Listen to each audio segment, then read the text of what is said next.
El arte como salto a la esfera superior. Vimos que desde la época de Rousseau se ha trazado una dicotomía entre la naturaleza y la libertad. La naturaleza ha venido a representar el determinismo, la máquina, con la consiguiente tragedia del hombre metido en la situación desesperante de verse atrapado por la máquina. Entonces hallamos al hombre en el piso de arriba luchando por la libertad. Esa libertad que ha venido buscando el hombre desde Rousseau era una libertad absoluta y sin límites. No hay Dios, ni siquiera hay universales que limiten al ser humano. De manera que el individuo busca realizarse a sí mismo con libertad total, pero al mismo tiempo siente la condenación de hallarse en la máquina. Esa es la tensión del hombre moderno. El mundo del arte ofrece una gran variedad de ilustraciones de esta tensión. Tales tensiones suministran una explicación parcial del hecho intrigante a que mucho arte contemporáneo, tanto que una relación propia de lo que el hombre es al expresarse a sí mismo resulte feo. No lo sabe, pero en realidad está dando mala expresión a la naturaleza del hombre caído, la cual, como creada a imagen de Dios, es maravillosa, pero con toda la naturaleza del hombre caído ahora, a medida que el hombre intenta expresar su libertad a su manera, es decir, a su manera autónoma.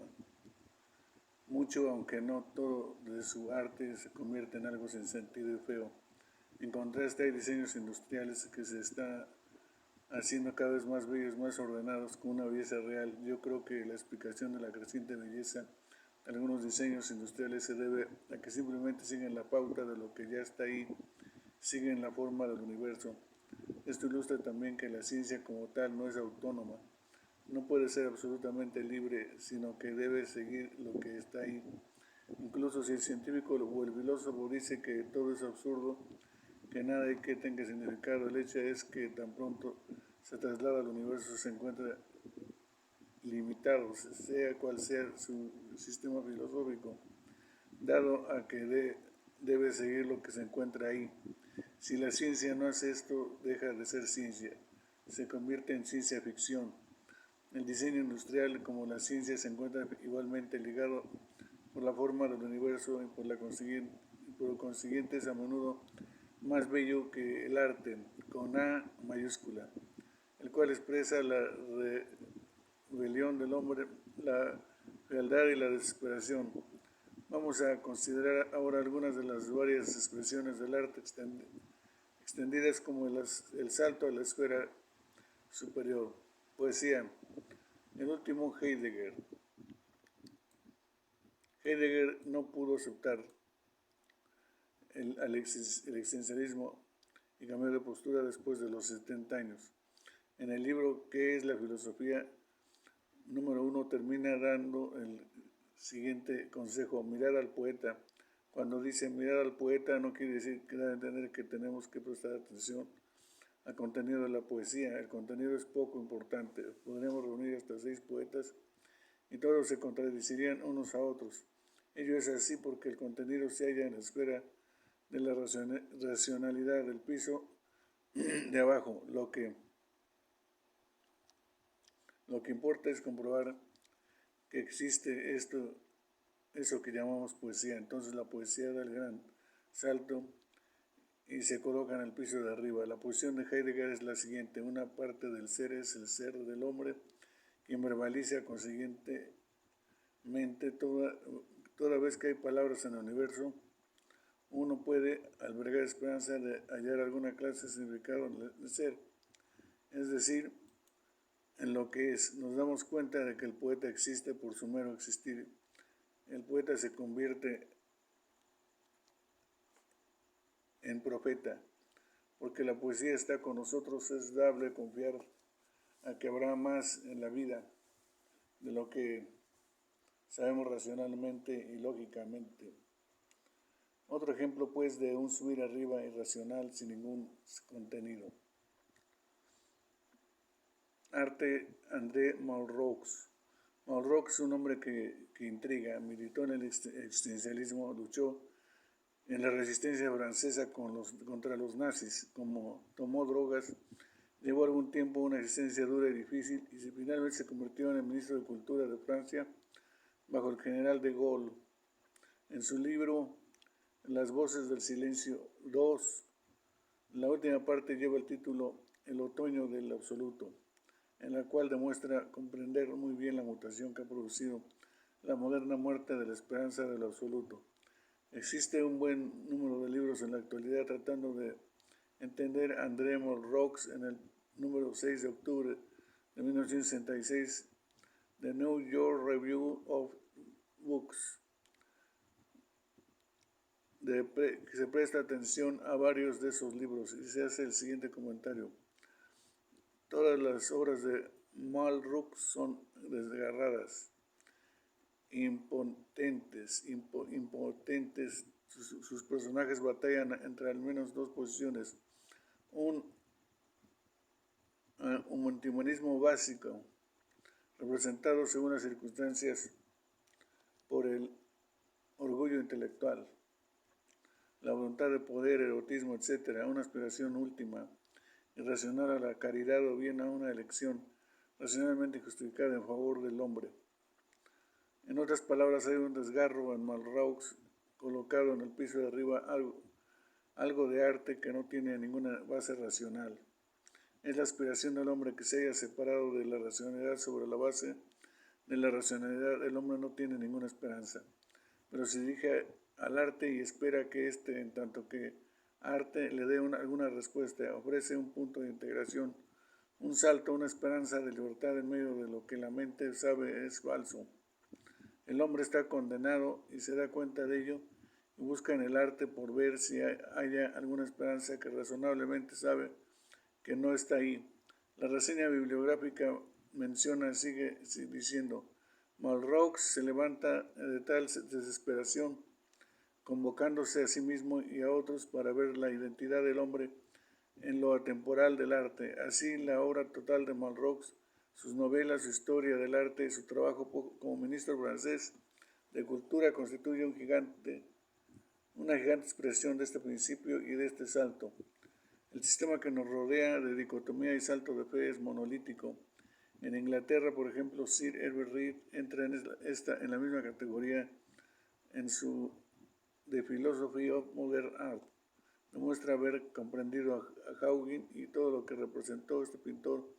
Al escribir, Haugen constituyó el amor del hombre por su creador.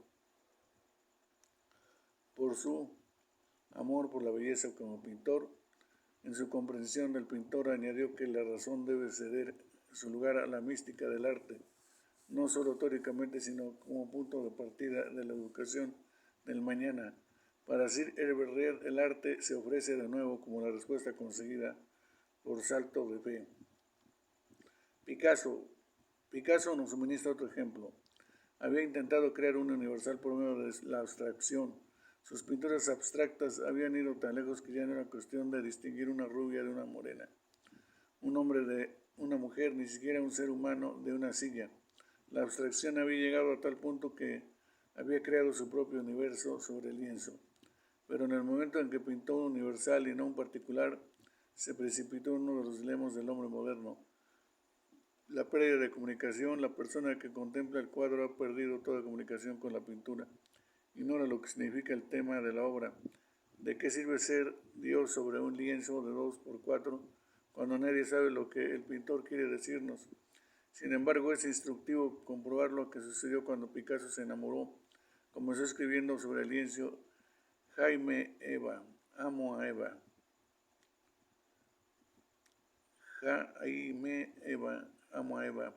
Repentinamente se estableció una comunicación entre la gente que contemplaba el cuadro de Picasso, pero una comunicación irracional. La comunicación se basa en las palabras que describan el amor de Picasso por Eva, unas palabras comprensibles a todo el mundo. Pero diremos de pasada que Salvador Dalí hizo lo mismo al pintar símbolos artísticos que tenían una connotación cristiana.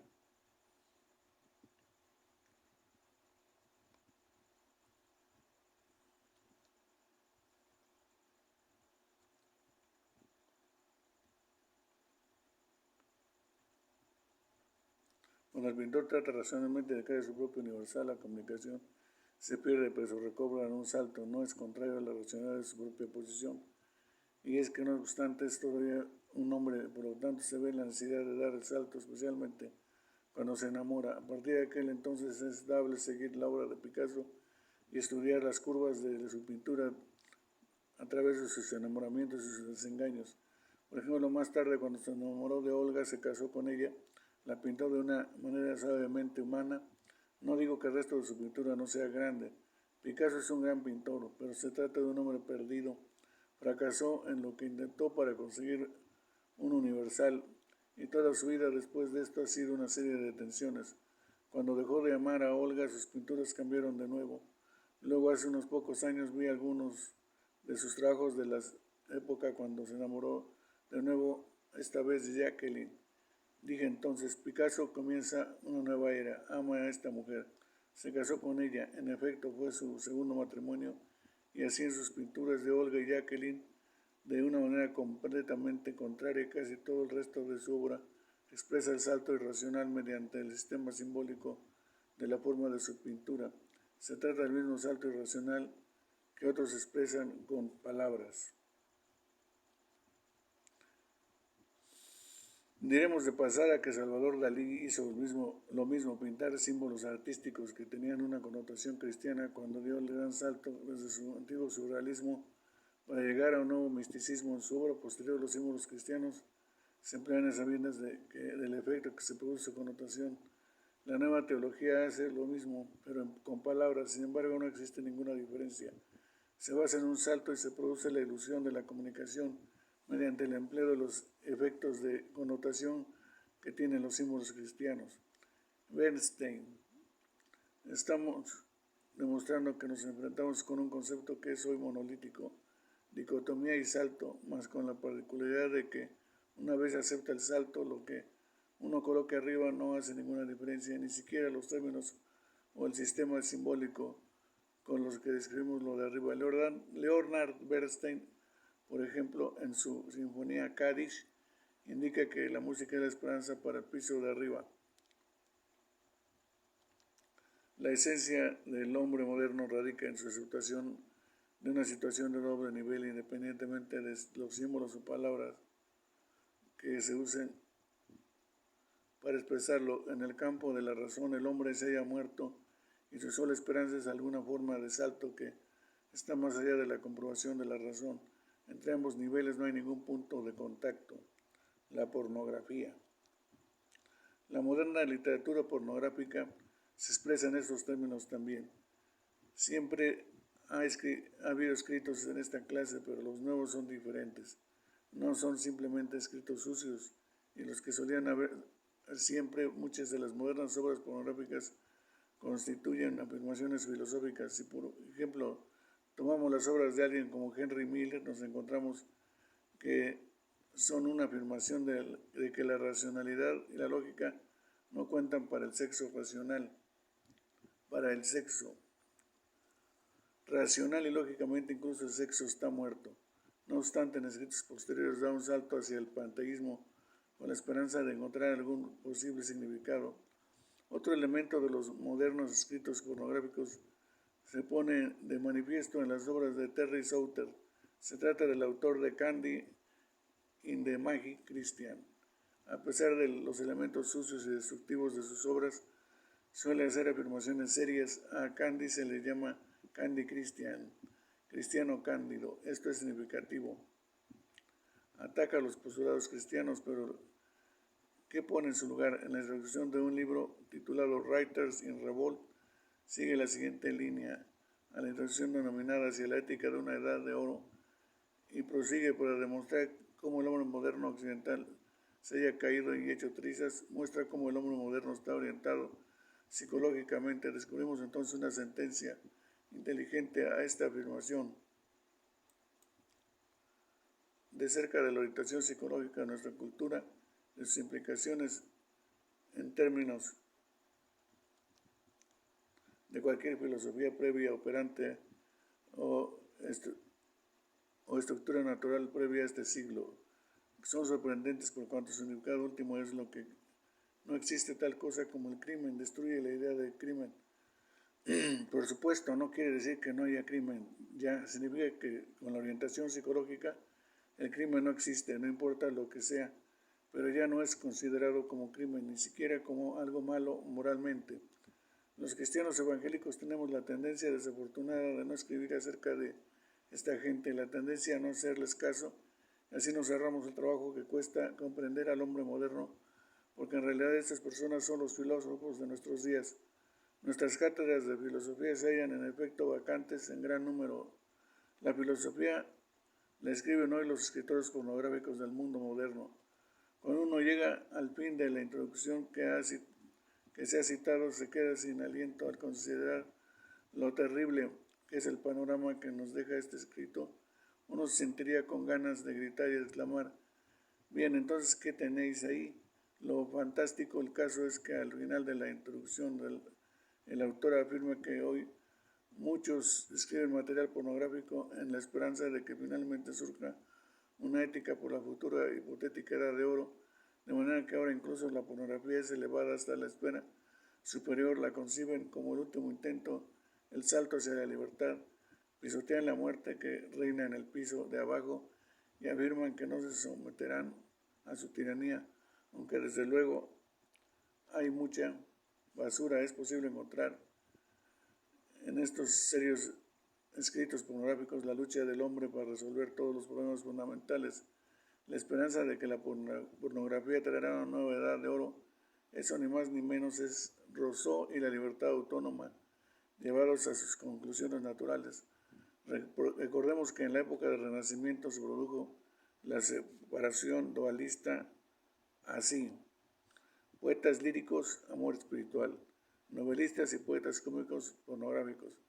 Pero ahora el humanismo racionalista ha expresado lógicamente hasta conducir a una dicotomía total entre los de arriba y los de abajo, según vemos lo pornográfico autónomo como la única esperanza de la libertad y del hombre. Racionalidad: el hombre está muerto. Nuevamente tenemos que vernosla con el misticismo vacío, un misticismo que no nos comunica con nadie y que se evapora al contacto con la racionalidad. No hay nada, no existe nada, y sin embargo, arrastrado por sus anhelos, toda vez que es un hecho a la imagen divina, el hombre experimenta con todos estos ejercicios sorprendentes de desesperación, albergando incluso la esperanza de que del barrio chino emergerá una edad de oro. Recientemente se ha escrito una obra pornográfica en que dado que no existe Dios, una mujer se entrega en manos de un hombre para que la golpee. El relato explica claramente que por cuanto no hay Dios, esa mujer quiere ser poseída por alguien, y así en su alineación está contenta de los golpes y el dolor como una prueba de posesión por parte de algo o de alguien. Estas gentes se hallan en la desesperación total. Luchamos por nuestras vidas, como diría el profeta Ezequiel. Si amamos al ser humano, no es la nuestra una época en la que nos podamos dispensar de comprender a nuestro contemporáneo. No es tiempo de jugar pequeños juegos, no es tiempo de dejarse arrastrar y caer en la misma clase de dualismo, en las mismas formas de pensamiento, sin darnos cuenta de ello. No es tiempo para permitirnos el lujo de la falta de comprensión. El teatro del absurdo. La nota de desesperación se refleja en el teatro del absurdo.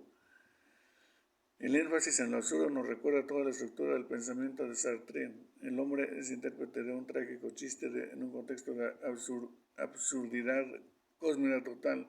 Ha sido lanzado arriba